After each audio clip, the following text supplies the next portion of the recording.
somos 29. Es que yo tengo Ah, dos estás cuentas. doble, ¿verdad? Ok. Sí, po. Sí, bye. Bueno, esperemos ya acabar con esto. Ayer nos quedamos en por parte de la nueva terapéutica, pero ahora en la radioterapia.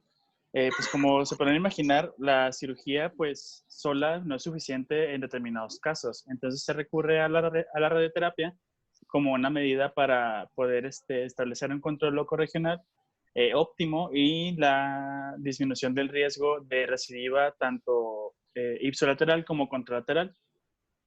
La radioterapia se va a aplicar en diferentes zonas dependiendo del proceso quirúrgico al que se haya sometido a la paciente, porque recordemos que la radioterapia se aplica, por ejemplo, posteriormente a una cirugía conservadora, cuando hablamos de radiación sobre la mama, o una mastectomía de la que tenga sospecha, siga habiendo tejido con invasión neoplásica para la radiación de la pared torácica, o en caso de una linfadenectomía, se va a aplicar la radiación a las áreas ganglionares de la axila.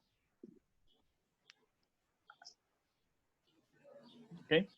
Hablando propiamente de la irradiación de la mama, tenemos que, pues, cuando se hace una cirugía conservadora, es inevitable, o se menciona que hay cierto grado de inevitabilidad que queden remanentes celulares significativos tras este tipo de cirugías. Estos por lo general, si es que quedan, se ubican a más de 2 centímetros de la zona de tumoración.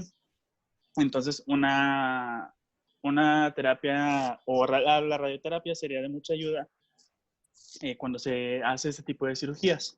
Ay, Dios, me está dando hipo, pero bueno. Se menciona que presenta una reducción muy significativa de la recidiva local, aproximadamente un 15 a 20% de la tasa total de recidiva, y una mejora de la supervivencia global aproximadamente de un 3 a 8% absoluto. Se menciona que, o sea, eso se puede ver como muy poco, pero en general la tasa de supervivencia general es muy alta, entonces esto solamente le elevaría un poco más. Y pues como es un tratamiento de radioterapia, se menciona que no está exenta de efectos secundarios, porque pues al final de cuentas es radiación. Efectos secundarios como lo son la fibrosis, la toxicidad cutánea, cardíaca o incluso hasta respiratoria puede afectar pulmón y pleura, por lo que se están diseñando actualmente esquemas de radiación parcial que se encuentran pues como en valoración. Todavía están haciendo ensayos clínicos para determinar valores seguros de esta. Pasando a la radiación de la pared torácica, como ya les había mencionado, esta por lo general se hace posterior a una mastectomía pues completa. Se menciona que es inevitable que quede tejido mamario residual de que se sospeche que haya todavía parte de un proceso neoplásico, por lo que se puede producir recidivas, ahí dice recidivas, bueno, recidivas ahí, perdón, lo que tanto en la pared torácica como en la fosa supraclavicular y el área infraclavicular. Se menciona que tienen como indicaciones absolutas en caso de que se hayan presentado ganglios positivos a infiltración durante todo el proceso neoplásico, o cuando la neoplasia llegó a un estadio muy avanzado correspondiente a un T3 o un T4, que como recordarán ya son procesos muy invasivos del mismo tumor.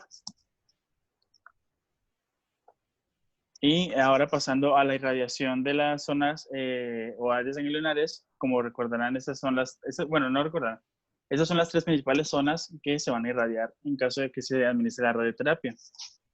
Es muy importante porque se registra un beneficio evidente, en pacientes que tienen una afección igual o mayor a 4 ganglios, que se haya detectado, pues ya sea por biopsia del ganglio centinela o por linfadenectomía. Sin embargo, actualizaciones más recientes en cuanto al uso de la radioterapia han demostrado que tiene pues la misma utilidad, así la paciente tenga 4 ganglios, así tenga 3 ganglios afectados. Entonces, para unos cuantos o pocos ganglios, se menciona que hay una diferencia pues básicamente nula. A diferencia de cuando se presenta ya en más de 10 ganglios. Aquí se considera pues ya no tanto la radioterapia. ¿Por qué? Porque pues el daño es muy extenso. Entonces ya no considero la radioterapia para tratar toda esa zona, sino te guías y te abarcas básicamente, te basas, perdón, básicamente en la pura cirugía y el tratamiento sistémico. Se menciona que hay una incertidumbre en este tipo de pacientes y en caso, en general, representa una incertidumbre porque pues también tiene una morbilidad asociada muy alta. Ya se los había mencionado lo que es el linfedema y las alteraciones funcionales del brazo, ya sea por procesos de cicatrización o por alteraciones que la misma radiación supone sobre tejido pues adyacente a la axila. Entonces no queda claro su beneficio al final de cuentas. Y bueno, eso es todo por parte del tratamiento locorregional que corresponde a la radioterapia y a la cirugía, pasando ahora con el tratamiento sistémico del cáncer de mama. El tratamiento sistémico se menciona que es muy importante ya que es complementario, es altamente beneficioso para el control locorregional en la mayoría de las pacientes. Hay dos tipos de tratamientos, que es el tratamiento neoadyuvante y el adyuvante. La diferencia de estos va a radicar en qué momento se administra a la paciente. Si se administra antes de la cirugía, pues se va a considerar un tratamiento neoadyuvante. Y cuando se administra después, pues es un adyuvante. A pesar de tener la diferencia de cuándo se van a administrar, se menciona que tienen diferentes objetivos. Un tratamiento neoadyuvante va a tener la utilidad para poder ayudar o a aumentar la operabilidad de las neoplasias que no son operables, ya sea porque están muy diseminadas o porque tengan un tamaño pues muy grande para la resecabilidad. Como recordarán, la resecabilidad idónea tenía una relación en cuanto era mejor en cuanto menor fuera el tumor y mayor fuera la mama. Entonces se busca reducir el tamaño del tumor para poder hacer una operación pues idónea. Y se menciona que independientemente si se administra neoadyuvante o adyuvante, no tiene una afección directa sobre la tasa de supervivencia global pues de la paciente. Ok, algo importante es que los esquemas de tratamiento, tanto neoadyuvante como adyuvante, van a ser muy similares y pues van a depender básicamente de lo que es el estado de la paciente y de las características del tumor, es decir, de la patología base que nos limita o que nos expresa qué tratamientos podemos usar, del estadiaje intrínseco, perdón, de la clasificación intrínseca, como recordarán, que son los tumores que expresan receptores hormonales, que expresan el CD340, que es el HER2-Neu, o aquellos que son de triple negativos, que no representan ninguno de estos receptores. Entonces, eso nos condicionará, perdón, el tipo de tratamiento que se puede usar en base a este tipo de clasificación. Y la expresión génica se menciona que es importante, ya que se han podido desarrollar pues, plataformas o estudios que nos predicen una respuesta al tratamiento, a determinados tratamientos. Entonces, también va a ser importante la expresividad génica de los tumores. ¿Ok? El tratamiento sistémico que está disponible para el uso son tres.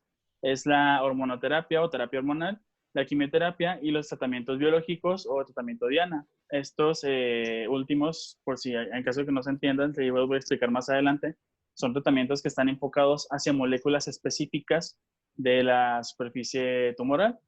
Hablando primeramente de lo que son la hormonoterapia, esta se menciona que es ampliamente beneficiosa, como se imaginarán, para aquellos tumores que expresan receptores hormonales, que son aquellos en el 66% de los casos. Ay, el camión de la basura. Dios.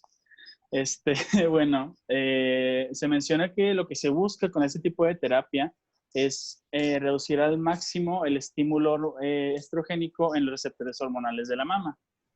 Se mencionan diferentes fármacos que se utilizan, como lo son los bloqueadores de los receptores hormonales, los inhibidores de la aromatasa, análogos de la hormona liberadora de gonadotropina, y bueno, esos son los fármacos que se utilizaban, ya los había mencionado anteriormente, que es el tamoxifeno, un bloqueador de los receptores hormonales, y el aromacin o el exemestano. El aromacin es el nombre comercial, que son inhibidores de la aromatasa, disminuye la síntesis de estrona, y los análogos de la hormona liberadora de gonadotropinas, pues estos, como se podrán imaginar, inhiben el eje hipotálamo hipófisis ovario. pues deteniendo así la producción de estrógenos ováricos. Y bueno, se menciona que todos estos fármacos o en general cualquier neoplasia maligna de mama que exprese receptores hormonales se va a beneficiar de este tratamiento hormonal en base a la recidiva locorregional. Va a mejorar aproximadamente un 12% o bueno, para que se entienda, se va a disminuir en un 12% el riesgo de padecer una recidiva locorregional, tanto contralateral como ipsilateral. Y la supervivencia global aumenta en un 9% de valor absoluto. Y algo importante que se menciona de esto es que se deben de administrar. Hay mucha controversia, porque se menciona que los cinco primeros años son los principales en los que se puede presentar una recidiva. Sin embargo, ya después de los 5 años se asocia el mismo grado de riesgo de sufrir la recidiva ante cualquier tipo de tumor, cualquier histología, cualquier clasificación que haya tenido, independientemente si es expresante de receptores hormonales o no. En tratamiento biológico, Diana, como ya les había mencionado, está enfocada a las moléculas presentadas en la superficie de la tumoración, siempre y cuando esta molécula participe directamente en la proliferación y la diseminación del mismo tumor. Como podrán recordar, el CD340 es el que les estoy mencionando a lo largo de toda la clasificación, que es el HER2-Neu. Este está presente aproximadamente en un 15% de los cánceres de mama y pues de hecho los tumores se clasifican en base a la expresión de este. Entonces, a lo largo de los últimos 10 años se menciona que ha habido un gran avance, que es la creación del trastuzumab. Este es un anticuerpo monoclonal que está enfocado hacia pues, el bloqueo de este tipo de moléculas. En este caso, bueno, se menciona que es el mayor avance de los últimos 10 años. Sin embargo, investigando un poquito más, ya se han desarrollado otro tipo de fármacos, como es el Ersumab, que básicamente hacen lo mismo, pero pues son como otras alternativas al tratamiento. Y el nombre comercial de este es el Herceptin. No sé si sea familiar para alguno de ustedes, pero ese es el fármaco que se administra.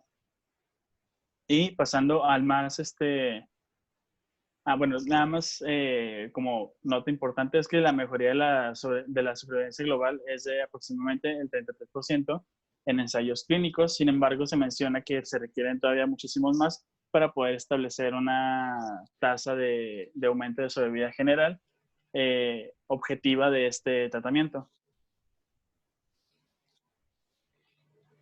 Y por último, el tratamiento sistémico está la quimioterapia. Como se imaginarán, esta pues es la más complicada de los 3 tipos de tratamiento sistémico. Este se va a basar en las consideraciones de la quimioterapia, se van a basar en el tipo de tumor que se esté tratando. Cuando hablamos de un tumor que no tiene receptores estrogénicos o hormonales, que o sea, no importa, es indiferente si se presenta o no el HER2-Neu. Sin embargo, tiene una alta proliferación celular. Se menciona que la quimioterapia va a ser especialmente beneficiosa, ya que la proliferación va a ser lo que le permite tener una alta sensibilidad a la quimioterapia. Aquellos tumores que son negativos para receptores hormonales y negativos para el HER2-Neu o triple negativos, como ya se los he explicado, se menciona que son beneficiosos a partir de los 5 milímetros en su tamaño. Aquellos que tienen un registro negativo de receptores hormonales, pero un registro positivo del HER2-Neu, se menciona que es cuestionable. ¿Por qué? Porque como ya les había mencionado anteriormente, ya existe un tratamiento para este tipo de tumores, el trastuzumab, como les había mencionado. Entonces se menciona que es como que, ok, ayuda a la terapia, pero no es el tratamiento de elección. El tratamiento de elección es el trastuzumab. Y lo mismo pasa con los tumores que sí presentan receptores hormonales. Para los hormonales, pues como se imaginarán, está la terapia hormonal. Entonces, esta es la terapia que se debe de administrar, no tanto la quimioterapia, por lo que se considera completamente controversial por tener ya un tratamiento específico para ese tipo de tumores. Y en general, la respuesta ante la quimioterapia va a estar delimitada o definida por lo que es la edad de la paciente, las características del tumor, el subtipo del tumor, el riesgo de recidiva. En general, todo esto va a condicionar el uso de la quimioterapia, son los factores a considerarse para el uso. Los criterios de alto riesgo de recidiva, que son también como indicaciones para administrar la quimioterapia, es un alto grado histológico, que haya ya una invasión linfovascular por parte del proceso neoplásico, que el tamaño supera los 2 centímetros y que los ganglios axilares están afectados. Esto se menciona que con un solo ganglio que esté afectado ya es un criterio mayor para administrar quimioterapia. Y pues la edad va a condicionar el beneficio de la quimioterapia, como les había mencionado. Hay una edad límite, por así decirlo, se menciona que es como que la barrera límite, que son los 50 años. Las mujeres que superan los 50 años se menciona como que hay una reducción en la tasa de recidivas del 3%. Sin embargo, en aquellas mujeres que son menores a los 50 años, esta reducción puede ser hasta del 10%. Y en lo que les mencionaba ahorita de expresividad génica, se han desarrollado plataformas para poder calcular el riesgo de recidivas. Esto es... ¿Aló? Ah, ok, pensé que preguntaban algo. Se han desarrollado plataformas para hacer el cálculo del riesgo de recidivas en base a diferentes factores que se consideran, como lo son el estadiaje, otras comorbilidades, la edad, etcétera. Actualmente, las que se consideran aquí en México son diferentes plataformas o estudios, que es el Oncotype y el MammaPrint. Sin embargo, hubo un tiempo en el que esta primera imagen que se ve, el del Adjuvant Online, fue una plataforma que estuvo activa durante mucho tiempo, que ayudaba a calcular, era gratuita y ayudaba a calcular el riesgo de la recidiva del proceso neoplásico. Y esto es lo más importante del tratamiento sistémico. No sé si hay alguna duda hasta aquí, porque vamos a pasar con el siguiente punto, que son los factores pronósticos. Nada más, por último, para mencionar el tratamiento sistémico, o específicamente estas plataformas, es que se utilizan específicamente para valorar la expresión de genes de proliferación y establecer grupos pues de alto, bajo o mediano riesgo para la recidiva. Y ahora sí ya sería todo de tratamiento sistémico. Si no hay ninguna duda, pasamos con los factores pronósticos. Estos, pues para el cáncer de mama invasivo, obviamente, vamos a tener que se tiene una pues determinación multifactorial que abarca, para nosotros poder establecer el pronóstico de la evolución del cáncer de mama, vamos a tener que considerar el estadio en el que se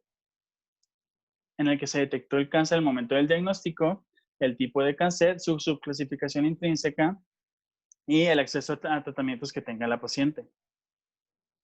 Pues las características del tumor o del paciente pues van a generalmente predicen lo que es la supervivencia de la misma paciente. Como se podrán imaginar a partir de las diapositivas que ya les presenté, dependiendo del tumor es la supervivencia que se pueda tener. Sin embargo, todo este conjunto de variables se le va a conocer como factores pronósticos. Algo importante aquí hay que diferenciar, perdón, de los factores predictivos, ya que los factores predictivos van a estimar la respuesta del cáncer ante un tratamiento y los factores pronósticos determinan la evolución que puede tener el cáncer a lo largo del todo el padecimiento.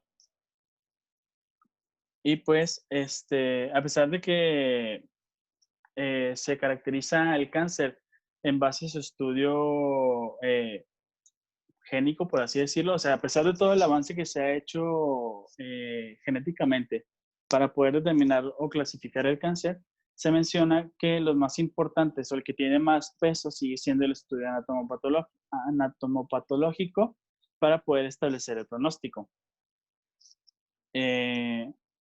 Por ejemplo, un ejemplo que nos da de esto de no confundir factores predictivos con pronósticos son, por ejemplo, los receptores de estrógenos.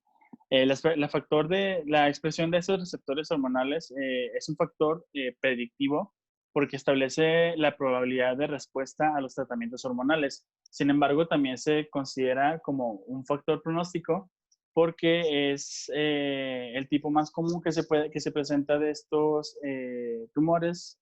Entonces, hay una incertidumbre en tanto si estos se deben de considerar como factores pronósticos o predictivos. En este caso, es un factor ambiguo que tiene como que consideraciones para ambos lados, porque si bien su presencia puede dictar el pronóstico y también la presencia de estos va a dictaminar la respuesta al tratamiento, porque pues como les expliqué anteriormente, tienen su terapia hormonal y es la que se debe administrar, no se debe administrar radioterapia, no se debe administrar quimioterapia, sino su hormonoterapia. Y en general son bastante los factores pronósticos. Ay, ¿por qué no se ve? Aquí son. Son bastante los factores pronósticos. Sin embargo, en la bibliografía se pueden rescatar 8 tipos de factores que son, todos estos que les muestro aquí. Se van a desarrollar cada uno, no se preocupen. Pero los más importantes son los primeros 4, que es las características anatomopatológicas, la expresión de los receptores hormonales, los marcadores de proliferación y la sobreexpresión de el que ya les había mencionado, CD340, HER2-Neu. Otros más, bueno, no menos importantes, pero sí como que no se consideran tan relevantes pues en el propio pronóstico por el hecho de que no se utilizan tanto, es la determinación del activador de la urosinasa del plasminógeno, o UPA por sus siglas en inglés, o el inhibidor del activador del plasminógeno. La mutación de P53, como se pueden imaginar en cualquier proceso neoplásico, las células tumorales circulantes y la expresión génica de los tumores, que esto entra en la misma clasificación. Hablando únicamente de los primeros 4 que ya les había mencionado, las características anatomopatológicas son el factor pronóstico de mayor peso, y esto va a valorar no solamente una biopsia del tumor, sino también los ganglios afectados, el tamaño, el grado y el tipo histológico del tumor, y en caso de que se presente una invasión linfovascular. La expresión de receptores hormonales, pues es básicamente ver si sí o no se encuentran estos tipos de receptores, se van a determinar mediante inmunohistoquímica y se va a asociar la presencia de los receptores hormonales se va a asociar a una menor tasa de reincidencia en los primeros 5 años. Sin embargo, como ya les mencioné, se va a homogeneizar esta tasa de reincidencia, después de los primeros 5 años. La búsqueda de los marcadores de proliferación es importante determinar marcadores de proliferación como son las proteínas Ki67 y el MIB1.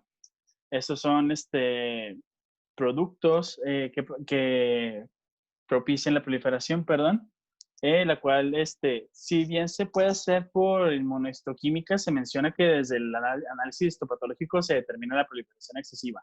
Entonces no es necesario gastar en una determinación inmunohistoquímica para detectar estas dos proteínas. Y pues como son proliferativas, se menciona que se asocian a una baja supervivencia. Una sobreexpresión del CD340 se puede determinar, de hecho se determina por inmunohistoquímica y se considera un factor pronóstico y predictivo. Se asocia mal pronóstico siempre y cuando no sea administrado el tratamiento correcto. Como ya les mencioné, el trastuzumab, que es el tratamiento adecuado para este tipo de tumores.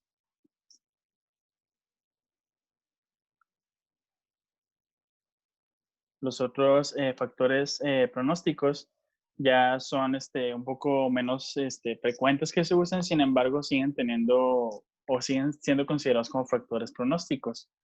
Como les había mencionado, el activador de la urosinasa y el inhibidor del activador son enzimas implicadas en la invasión metastásica, por lo tanto, se van a considerar como su presencia elevada, se va a considerar como de mal pronóstico. Y no hay una forma eficaz de determinarlas. Se menciona que que por la inmunohistoquímica es como que la forma más eficiente, sin embargo, es eficiente porque las detecta, pero es deficiente porque no detecta una cantidad real o no detecta, no es 100% fidedigna. Mutaciones en el P53, como se imagina en cualquier proceso neoplásico. Este se determina por inmunistoquímica y se va a asociar un mal pronóstico cuando hay una sobreexpresión de proteínas anómalas. Las células tumorales circulantes, este se considera muy polémico, muy controversial por el hecho de que es demasiado nuevo, pero se cree que pueden ayudar al diagnóstico precoz de las masas tumorales. Sin embargo, un estadio ya avanzado, que no ayudaría tanto, es cuando estas van y hacen metástasis hacia médula ósea, entonces hay un crecimiento de células tumorales en médula ósea. Entonces, como se podrán imaginar, es un pronóstico muy malo. Y pues ya la expresión génica de los tumores es la clasificación que ya les había mencionado, lo que permite poder determinar si un tipo de tumor es de buen pronóstico o de mal pronóstico. Y eso es todo de los factores pronósticos. Ahora ya vamos a pasar con lo que es el tratamiento de la paciente metastásica y terminal, que como recordarán lo que les mencioné al principio del tratamiento, es la otra cara de la moneda. Una es el tratamiento de la paciente no metastásica y ahora vamos a hablar de la metastásica. Dios. ¿Ok? Bueno, pasando directamente al tratamiento de la paciente metastásica, se menciona que aproximadamente de todas las pacientes que se les diagnostica un cáncer de mama, pues aproximadamente un 1% de estas se les va a diagnosticar en un estadio 4. O cuando no se les diagnostica en un estadio 4, por lo general también se consideran dentro de este tipo de pacientes, o de este grupo de pacientes, perdón, aquellas pacientes que ya fueron tratadas, pero que ahora llegan con una recidiva a partir de su neoplasia primaria que ya fue tratada. Algo importante que es una realidad muy cruda de este tipo de estadios es que es básicamente incurable cuando ya se encuentra un cáncer de mama en estadio 4 que se encuentra diseminado. La supervivencia general, se menciona que la media es de 18 meses. Sin embargo, hay una oscilación muy variable que puede ser desde 2 meses hasta 3 años. Se menciona el caso máximo de, bueno, al menos en la bibliografía donde yo consulté, se mencionaba que se puede durar hasta 3 años pues la paciente con esta patología. El tratamiento en este caso pues busca cronificar el proceso, es decir, de atenuar su sintomatología y prolongar la vida de la paciente lo más que se pueda. Ahí es MTS con S, no con Z. Y los factores de supervivencia que se mencionan en relación a la supervivencia de la paciente metastásica terminal es el intervalo entre la finalización del tratamiento y de la recaída que tiene la paciente, ya que se menciona que una recaída que se presenta dentro de los primeros 2 años de finalizar el tratamiento es generalmente muy mal pronóstico y indicativo de un proceso neoplásico metastásico que no se pudo haber diagnosticado durante el primer episodio. Entonces, pues es una reincidencia pues bastante mala. El número de metástasis en el diagnóstico inicial, mientras mayor sea la carga tumoral, peor va a ser el pronóstico, pero esto ya es como que un poco de sentido común, se puede entender más porque es un mayor aumento de la carga tumoral. La metástasis visceral, este va a ser una de los factores de peor pronóstico, ya que, bueno, más adelante igual explico lo que es la crisis visceral, pero un pequeño adelanto es básicamente cuando hay una diseminación tan importante que empieza a causar otras patologías ajenas ya propiamente a lo que es el cáncer. Y los marcadores tumorales, estos pues los que hemos visto desde las clases de patología, que son el CA y el CA15.3.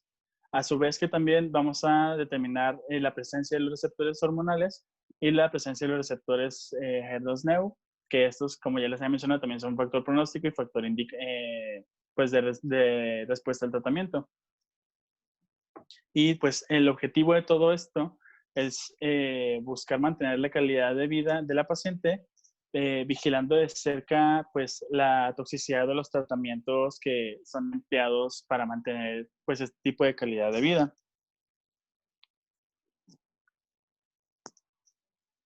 ¿Ok? Esto es lo de la crisis visceral que les mencionaba hace ratito.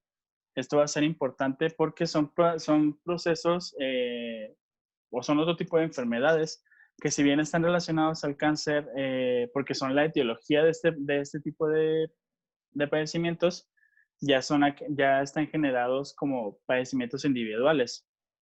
Entonces, podemos definirlo como cualquier proceso de estos que están aquí mencionados, como la meningitis carcinomatosa, una linfangitis pulmonar carcinomatosa, una invasión carcinomatosa de médula ósea, que es lo que les había mencionado ahorita de las células circulantes, la invasión hepática masiva carcinomatosa.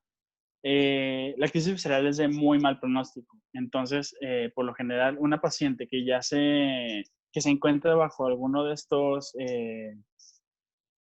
pues padecimientos, ya se considera como una paciente terminal. Entonces ya solamente el tratamiento es paliativo, reducción del dolor, para hasta el momento que llegue la defunción de la paciente. Bueno, algo importante que se nos menciona es que se debe pues estudiar integralmente a la paciente, buscando la extensión total de las metástasis del proceso neoplásico y biopsiar las metástasis para poder determinar la expresión de receptores existentes, como lo son los hormonales y HER2/neu, para poder aplicar un tratamiento que prolongue un poco la vida de la paciente. Esto, pues, se menciona que es muy similar al tratamiento neoadyuvante. Si bien es una metástasis lo que estamos tratando, sigue siendo una recidiva. Entonces, básicamente es lo mismo que tratamos hace, no sé, 6 años a la paciente, lo estamos tratando de nuevo. Entonces, se menciona que es muy similar al tratamiento neo o adyuvante que administramos en aquel entonces.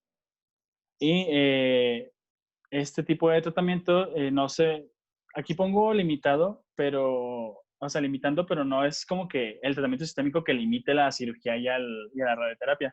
Todo esto va a actuar en sinergia para poder mejorar la calidad de la vida de la paciente. Y bueno, la valoración de la respuesta de la paciente hacia el tratamiento se va a hacer bajo diferentes criterios, como es la historia clínica.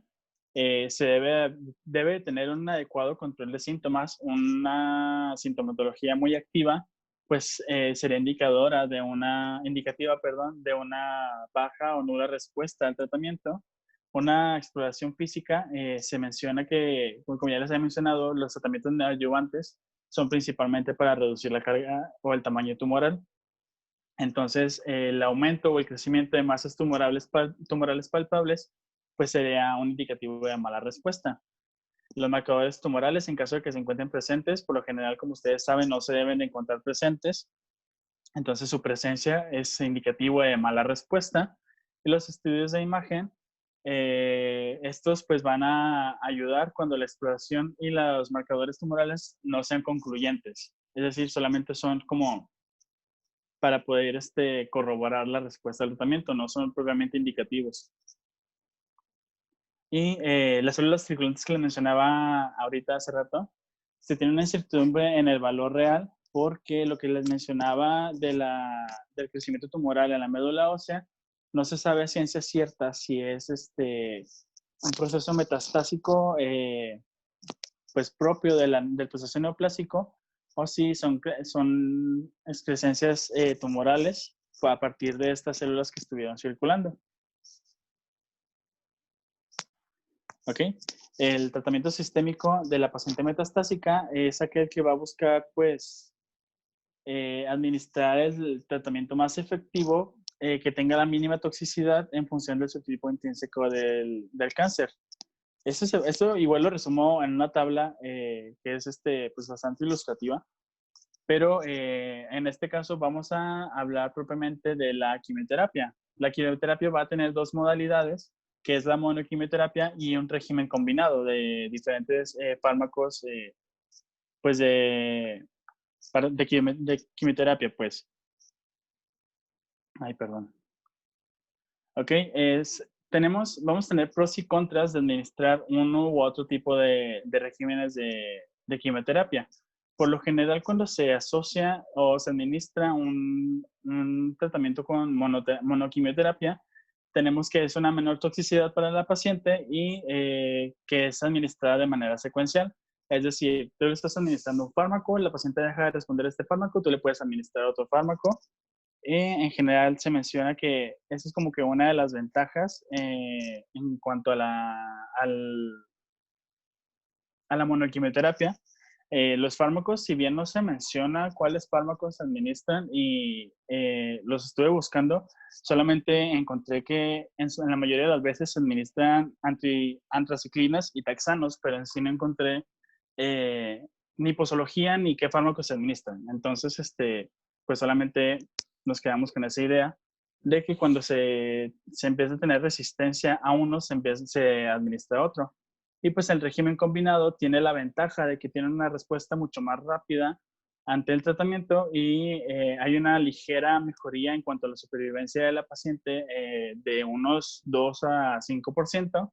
Sin embargo, pues como son más fármacos los que se están administrando a la paciente, representa una mayor toxicidad. Ok, este es un esquema, es el esquema indicado, sugerido del tratamiento según la clasificación intrínseca del tumor.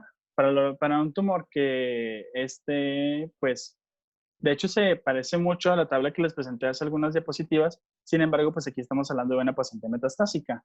Ante aquellas recidivas de procesos neoplásicos que sean positivas para receptores hormonales, pues vamos a tener en este caso que se considera ya más, ¿cómo se dice?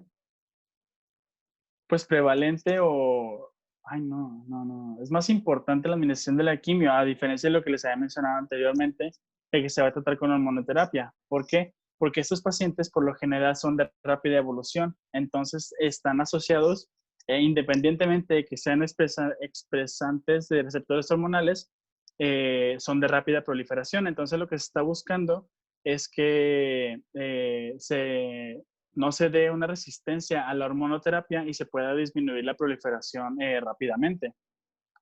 Para aquellos que sean doble positivos, que tengan receptores hormonales y HER2-Neu, se administra absolutamente todo lo que se tenga, es decir, el trastuzumab de tratamiento diana, la hormonoterapia y la quimioterapia. En aquellos doble negativos, por lo general se asocian se asocian principalmente a procesos proliferativos de rápida evolución, por lo que se administra, la quimioterapia. Y en aquellos que se encuentran únicamente expresados los receptores HER2-Neu, se va a administrar la quimioterapia en sinergia con el tratamiento anti-HER2-Neu, que es el trastuzumab.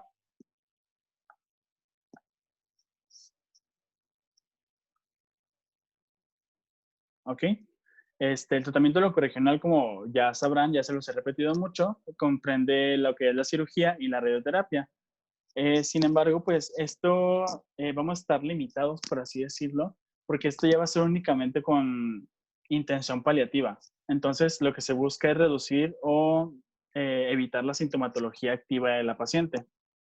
Ambos tipos de tratamiento pues se complementan, entonces al momento de administrar los dos, pues se propicia la calidad de vida de la paciente y se disminuye lo que es la carga tumoral, lo cual va a prolongar pues la sobrevida general o la supervivencia global de la misma paciente. Y algo importante a considerar es que pues se debe de equilibrar el estado general de la paciente antes de intervenirla de cualquier manera, antes de iniciar cualquier tipo de tratamiento, ya sea la radioterapia o la cirugía, porque pues en general esto podría inducirla en un estado peor del que ya está. Entonces se debe estabilizar, por así decirlo, en su estado general a la paciente. Y pues considerando que la radioterapia y la cirugía pueden tener efectos adversos, que pues para qué someter a la paciente a esto. Ok, en cuanto a la cirugía, se tiene dos tipos de cirugía. que es la cirugía de los procesos locorregionales, es decir, aquellos que se encuentran únicamente en mama y en axila, y de los procesos metastásicos.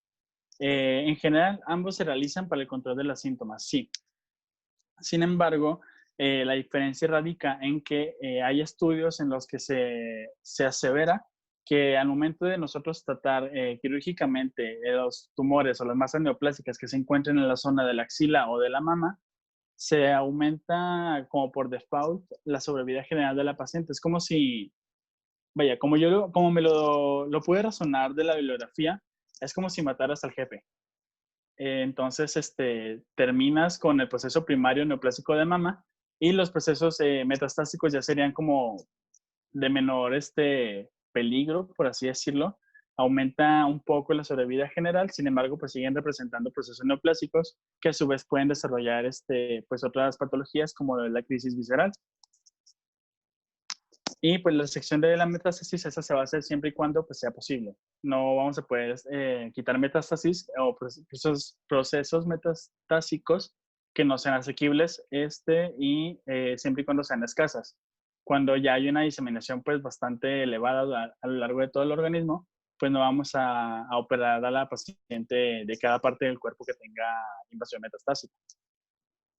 Y pues ya por último lo que se menciona de este tratamiento locorregional es que la cirugía va a ser como que, pues como ustedes ya sabrán, el procedimiento de primera elección o de entrada, y la radioterapia se va a administrar como neoadyuvante o adyuvante, con las mismas indicaciones que el tratamiento sistémico para reducir el tamaño del tumor o para seguir evitando recidivas. Sin embargo, pues en general pues estas pacientes ya son terminales, entonces nada más se utiliza la radioterapia como disminuyente o reductora del tamaño tumoral. Y bueno, eso fue todo del tratamiento de la paciente terminal y metastásica. Y ya pasando al último punto de esta unidad de mama, es el seguimiento de la paciente tratada por cáncer de mama invasivo. Esto se limita, pues como se podrán imaginar, a la paciente no metastásica, porque pues la metastásica y la terminal pues fallecen. Entonces, Doctor, ¿acabas en 3 minutos? Sí, creo. Sí, Ah, bueno. lo rapeo. O como quiera. Si quiere, pues todavía me quedan 6 diapos. Como ustedes quieran. Rapéalo. ¿Y una vez? Bueno, Juego. muy bien. El seguimiento de la paciente, pues básicamente tiene el objetivo de diagnosticar tempranamente la recaída de la paciente. Es decir, aquella paciente que ya se trató, se trata de prever la recaída de la misma, ya sea locorregionalmente o a distancia.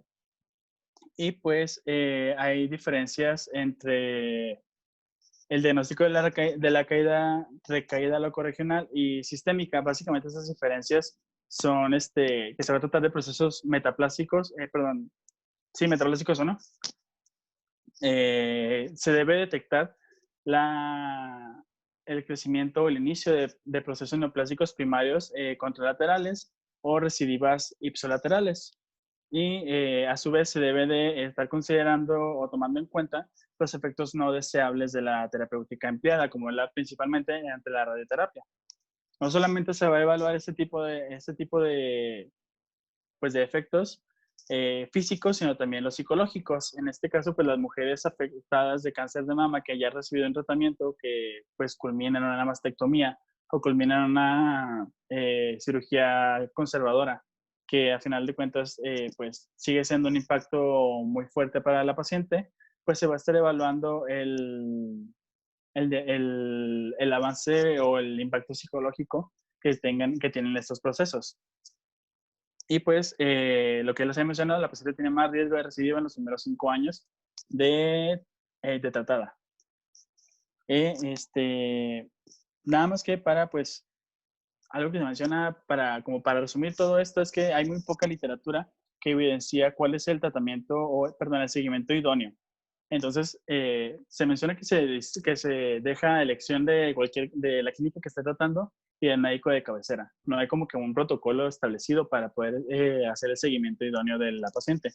Al menos es lo que marcaba la bibliografía. No sé si aquí en México hay algún tipo de protocolo establecido para hacer un seguimiento a la paciente. Sin embargo, sí hay en las citas programadas de revisión, sí hay como cosas a cumplir a lo largo de, pues, de las citas que estén programadas a lo largo de los años.